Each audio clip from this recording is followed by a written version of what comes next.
2023 Women's World Cup, USWNT battles Netherlands to draw in second match. A win on Tuesday night would have sent either the United States or Netherlands to the knockout stage in the 2023 Women's World Cup, but instead, a 1-1 draw was the result in a hard-fought match.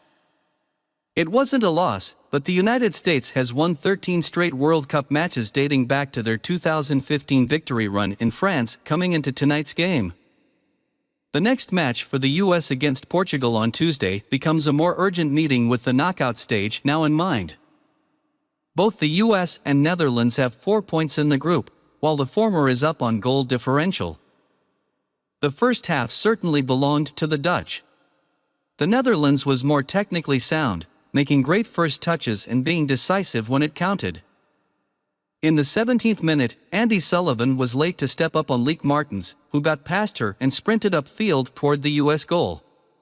Martens ended up catching Crystal Dunn sleeping on the right side as a pass into the 18-yard box looked like a prime chance for the Dutch to strike first.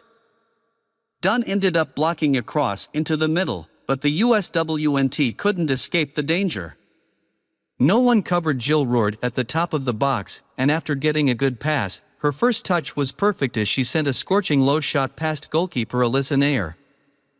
The Dutch went crazy, as well as the Netherlands faithful in the stands, as they knew how important that first goal was. It was unfamiliar territory for the US, as the last time they trailed in a half was in 2011 against Sweden. They ended up losing that game, 2-1.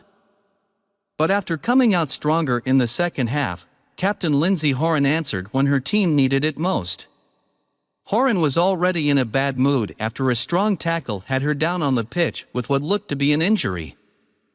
She eventually got up and the US had their 7th corner of the match when Horan got the Dutch back with a perfectly timed set piece that saw her header hit the back of the net in the 62nd minute to tie the game. A few minutes later, Alex Morgan looked as though she took the lead for the US, but she was deemed offsides after Trinity Rodman's pass was a bit too late. The US continued to pour on the pressure in the second half, but they weren't able to find the back of the net in the end. As Horan's second goal of this World Cup, having scored in the 77th minute against Vietnam in their first match of the tournament. Both teams play again next Tuesday at 3 a.m. Eastern Time, with the Netherlands facing Vietnam and the US taking on Portugal.